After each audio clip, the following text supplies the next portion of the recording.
Bonjour à tous, je suis désolée, il y a une catastrophe juste avant que j'enclenche la caméra. C'est pas grave, c'est drôle, hein. Je vous rassure, c'est très drôle. Donc cette vidéo, c'est pour faire un point lecture. Nous sommes le 12 août, alors je vous explique pourquoi j'ai autant d'avance en vidéo. C'est parce que je sais qu'à partir de septembre, ça va être un peu la folie furieuse pour lire et compagnie. J'aurai peut-être 1 ou 2 jours dans la semaine pour lire, sans parler du week-end bien sûr, mais voilà. Enfin je sais pas trop comment que ça va s'organiser en fait. Du coup, et puis il y avait une pile de livres lus, parce que j'ai mon coin lu maintenant, qui était tellement débordé que ça me stresse en fait. Du coup j'ai dit bon allez, je vais vous faire une vidéo un peu longue, je vais essayer de faire court sur chaque livre, je vous promets rien.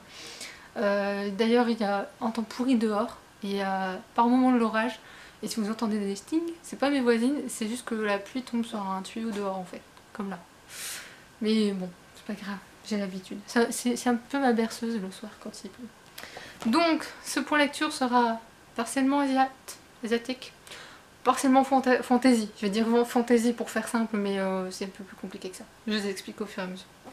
Alors, on va commencer par la grosse pavasse, le plus vieux aussi, parce qu'il y en a qui sont lus depuis le mois de juin, hein, voilà, c'est un peu ça aussi l'idée. Le dit du Genji de Murasaki Shikibu, aux éditions Diane de Cellier. J'espère que je ne me suis pas trompée dans le nom de l'autrice, non, c'est bon. Alors ce livre date, mais voilà.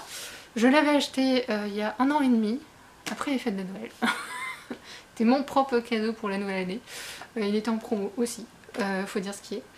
Et ce livre, alors voilà, c'est 3 tomes, plus un livret d'explications si jamais il y a des choses qu'on capte pas. Heureusement qu'il est là d'ailleurs sur le net. Et surtout, Diane de Cellier se sont amusés déjà à refaire la traduction du dit du Genji. Et surtout, à réunir toutes les estampes qui sont liées au dit du Genji et qui se sont éparpillées au fil des tomes. C'est pas toujours en double page, hein. C'est même assez rare les doubles pages je pense. J'ai pas noté, j'avoue. Alors ici on suit en fait l'histoire du Genji. C'était un...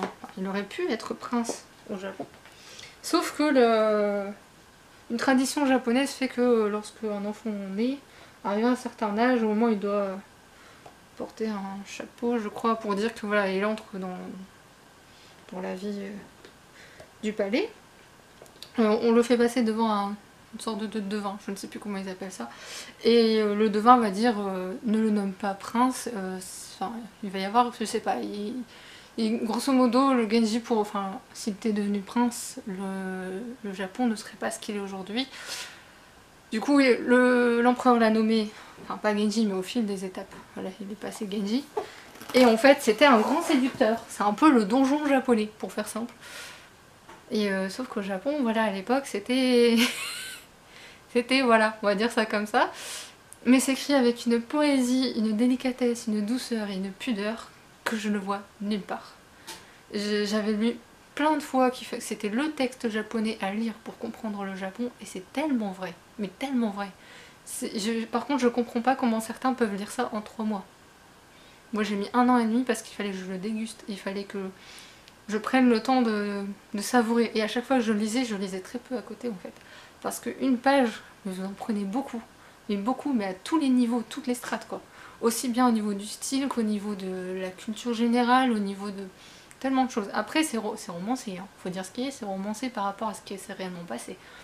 Mais on y est. Donc les 2 premiers tomes sont sur le Genji et le dernier tome est sur les enfants, les 2 fils du Genji. Enfin, fils. Tout est...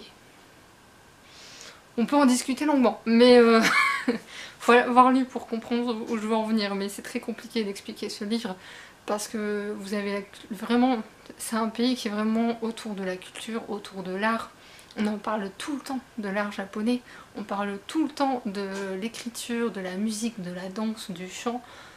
J'ai appris tellement de choses. Je suis sûre que je suis incapable de vous donner des choses là comme ça à chaud parce que j'ai fait la chronique sur le blog, que je trouve que c'est peut-être même la meilleure chronique que j'ai pu faire jusqu'à maintenant sans vouloir me lancer de fleurs, mais souvent je mets des chroniques, je réfléchis pas vraiment, je revérifie pas vraiment non plus, je me dis ouais ça part comme ça, c'est le premier jet, moi j'aime bien faire le premier jet.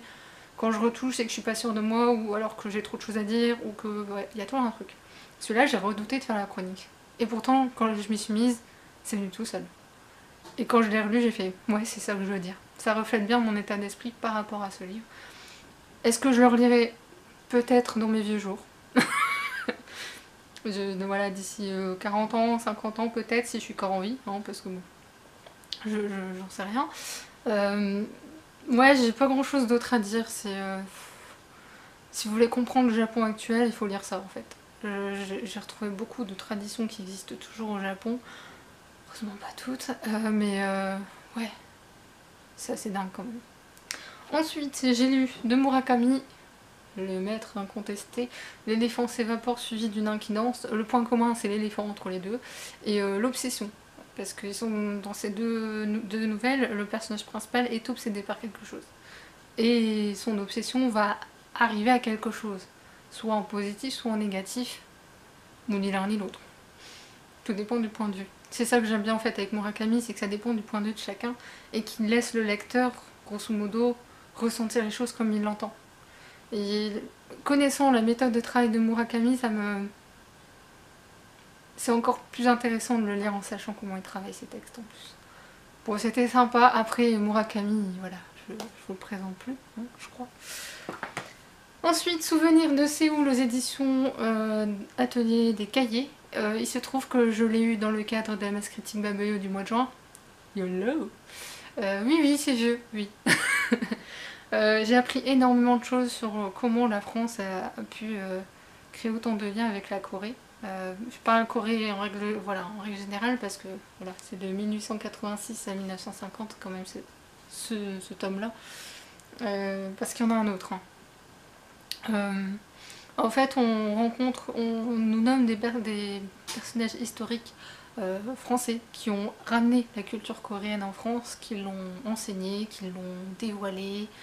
Il y a aussi un corps d'armée qui est français qui est parti spécifiquement pour ça en Corée faire la guerre. C'est celui qui a reçu le plus de titres, je ne le savais pas. Franchement, j'ai appris énormément de choses. Pareil pour les missionnaires en Corée, comment ils ont ramené la religion catholique en Corée. Je savais pour le Japon, ça s'est pas forcément passé mieux en Corée, faut dire ce qui est. Voilà. Franchement, c'est méga intéressant et pareil, il y a des illustrations en cours. On parle aussi beaucoup de l'art coréen qui est arrivé en France, qui a été aussi influencé par les Français et vice versa. Donc, ouais, franchement une chouette lecture. Ensuite, on va faire le lien entre le Japon, enfin l'Asie on va dire, et la fantasy, avec Léa Silol et sa saga Senpenko Monogatari. Alors je vous explique un truc avant de vous en parler. Il se trouve que lorsque j'ai découvert cette saga, j'ai découvert avec Hanami Sonata. J'ai dit à l'autrice, vous êtes gentille, c'est le tome 2, mais le tome 1 c'est lequel? Elle me dit, il n'est pas encore sorti. Il va y avoir le tome 3 et après le tome 1. Donc j'ai acheté le tome 3, j'ai acheté le tome 1 qui est sorti assez récemment. Et c'est là où je me suis dit, allez je vais le lire, je savais pas quoi lire pour mon week-end à 1000 et j'ai sorti celui-là. Sauf que, en me disant je vais le lire en entier, hein, je précise, c'est très important cette précision. Sauf que l'autrice, étant ce qu'elle est pas comme tout le monde, et heureusement, je l'invite fortement à rester comme elle est, elle a mis ce petit message. Ce petit message nous incite en tant que lecteur à mettre ce livre en pause et à lire Hanami Sonata. J'ai joué le jeu, hein, même si ça m'a bien frustrée parce que j'étais à fond dedans. En fait, quand j'ai lu la première partie, au tout début, rien que l'écriture, j'ai dit oh, mon dieu, je suis au Japon, je suis retournée à la période historique du Didi Genji, j'ai le même style d'écriture, waouh, c'est pour ça que j'étais à fond dedans. Après on passe à une autre période historique, parce que c'est un recueil de nouvelles celui-là. La deuxième nouvelle, on est dans un style plus... encore assez ancien, mais plus... j'ai pas de référence d'auteur là qui correspondrait, mais ça m'a rappelé les grands textes du 19e siècle, on va dire à peu près ces... Voilà. J'espère que c'était bien le 19e, j'en sais rien. C'est pas marqué? Non, là je suis encore trop... pas assez loin. Bah elle est où? J'ai pas... ah si. Ah, il n'y a pas de période historique. Bon, ben ça règle le problème. Elle a pas mis les années. Ça c'est pas mal, c'est pour nous obliger à chercher. Elle arrive à changer son style en fonction de l'époque historique, en fonction des personnages, en fonction de ce qu'elle veut donner. Et ça marche. Et le pire, c'est que ça marche. Je n'en reviens pas. Je m'incline devant le talent de cette autrice. Très sincèrement, ça faisait très longtemps Je mets à part voilà, mes auteurs fétiches, vous allez comprendre pourquoi je dis ça. Voilà. Les auteurs fétiches, c'est plutôt un ami qu'on retrouve, voilà, c'est plutôt cette impression-là. Par contre, c'est la première fois que je découvre une autrice, que je lis pour la première fois, voilà, que je découvre un style, que je me plonge complètement, mais dès le début, dans l'histoire d'une saga, que je n'ai pas envie d'en sortir, et que même en sortant, j'ai envie, même si je suis fatiguée, parce que quand je l'ai lu, quand j'ai fini Hanami Sonata et j'ai fini celui-là après, je dis pas que je voyais plus rien, mais j'étais fatiguée, j'avais envie de dormir, mais en même temps je voulais pas le poser. D'un sens, je me disais mais dépêche-toi, tourne les pages, machin, les plus vite, et en même temps je disais mais je suis fatiguée, mais machin, et puis en même temps, mais je veux savoir la suite, et même quand je l'ai fini, j'étais là, je veux le tome 3, ouais, mais non, je suis trop fatiguée, je vais dormir. Vous voyez ce que je veux dire? Ça faisait très longtemps que ça m'était pas arrivé. Pour moi, c'est un immense coup de cœur, coup de foudre, je sais pas. Il y a 6 tomes en tout, je vous le dis d'office. Je vous rassure, c'est le seul tome où voilà, il faudra mettre une pause, mettre un marque-page et prendre le tome 2, mais ça en vaut la peine. Donc je vais poser le tome 2. Pour vous résumer un peu l'histoire, je pars de Macheloni. Donc dans Macheloni, on suit l'histoire des Izokage, une famille japonaise. Tous ont un talent en rapport avec l'art ou l'artisanat. Et en fait, cette famille-là est poursuivie par une malédiction. Est-ce que je la donne ou pas? Je sais pas si je vous la donne en fait. Ah si, je peux vous la donner. Donc en fait, le premier ancêtre touché par cette malédiction, en fait, il fonctionne par double. Il y a un garçon, un homme et une femme. Ils finissent par se marier parce qu'en fait ils ne peuvent pas vivre l'un sans l'autre, sinon l'un des deux meurt, même les deux on peut dire, par rapport à cette fameuse malédiction, parce qu'en fait leur ancêtre était poursuivi par la femme des neiges. La femme des neiges, je vous rappelle, c'est une légende japonaise, une femme qui partant de neige, c'est un homme qui se retrouve seul en forêt, il va se retrouver mort en fait, enfin bref, vous avez compris l'idée. D'où la raison pour laquelle il doit avoir un double pour que cette double puisse le protéger. Et là, dans Hanami Sonata, on est à partir de 1999 jusqu'à nos jours à peu près, et on suit le nouvel Izokage, enfin les nouveaux Izokage parce qu'on en suit plusieurs. Et c'est là que je ne sais pas ce que je peux vous dire. Moi, tout ce que je vais vous dire, c'est que c'est un gros bordel en termes de genre littéraire. Je veux pas vous faire fuir, au contraire, mais allez-y, mais foncez, et encore plus si vous êtes plutôt contemporain. Si vous êtes contemporain mais que vous voulez toucher un peu à l'imaginaire, sans trop y aller, je pense que c'est l'idéal, cette série. Parce qu'en fait, elle prend du contemporain pour vous emmener légèrement dans l'urban fantasy, pour vous emmener un peu dans le cyberpunk, mais pas trop non plus, dans les légendes, dans tout ce qui est mystique, parce qu'on est en rapport avec les fées aussi. Pas les fées F et E, F-A-Y. Et c'est... Waouh. Mais mon dieu, et je vous jure, poser ce livre, ça a été horrible. Je le posais, mais en fait, je faisais mon truc, ce que j'avais à faire, et je le regardais du coin de l'œil, genre, tu vas pas t'enfuir, tu restes là. Le style de l'autrice est incroyable. Son histoire est incroyable. Moi qui aime pas les romances, parce qu'il y a une part de romance dedans, comme elle a dit elle-même, entre guillemets, c'est pas l'eau de rose du tout. Il y a peut-être un côté un peu romantique, peut-être, mais il n'est pas à fond, quoi. Et c'est pour ça que ça marche, elle arrive à mélanger des genres qui normalement ne devraient pas se croiser, et ça marche complètement. Elle a gardé l'aspect asiatique, le côté Japon, le Japon est extrêmement présent, il n'y a rien à dire. Il y a ce côté très haut, il y a cet aspect contemporain, il y a cet aspect... Wow. Je sais pas comment elle a réussi à marier tous ces genres, sans que ce soit incohérent, sans perdre le lecteur, et au contraire, à le plonger encore plus dans l'univers, quoi. C'est ça le plus dingue.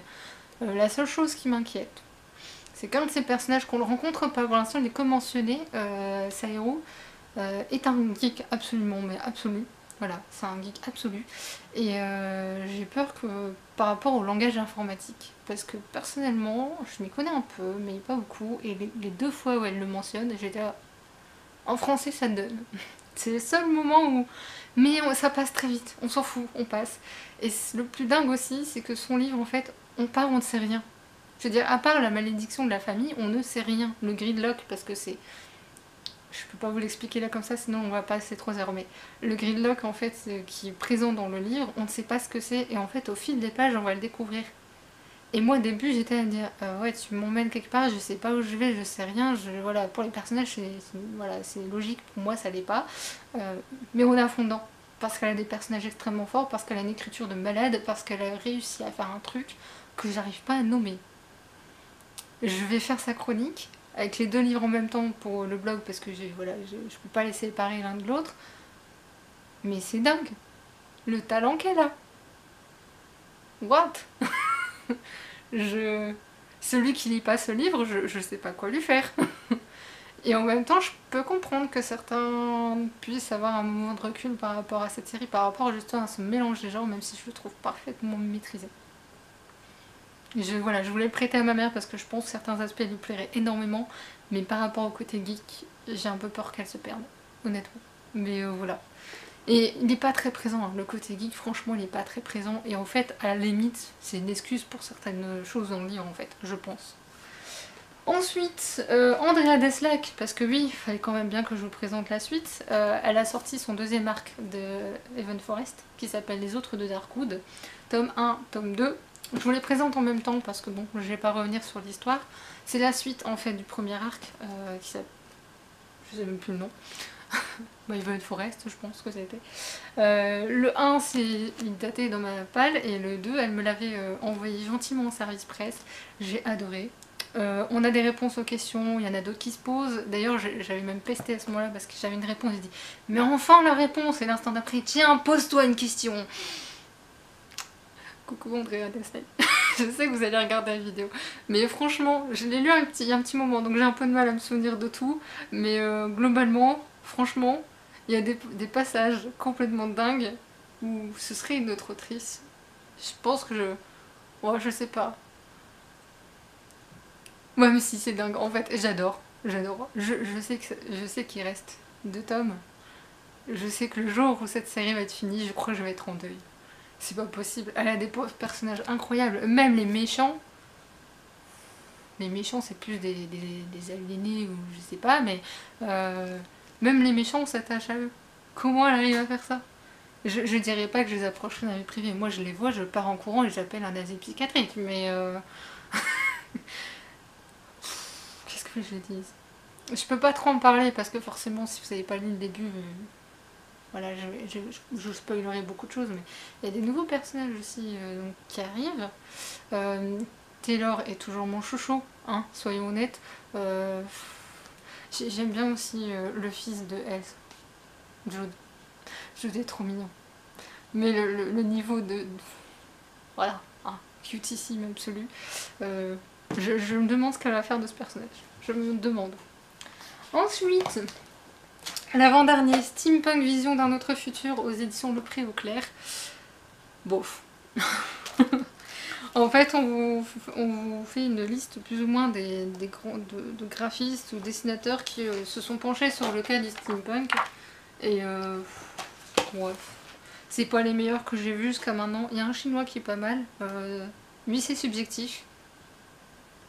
Il y en a quelques-uns qui sont pas mal, mais globalement, si je prends vraiment globalement, j'ai vu tellement mieux. Et vous allez comprendre pourquoi. Parce qu'en fait, j'ai eu le malheur avant de lire celui-ci.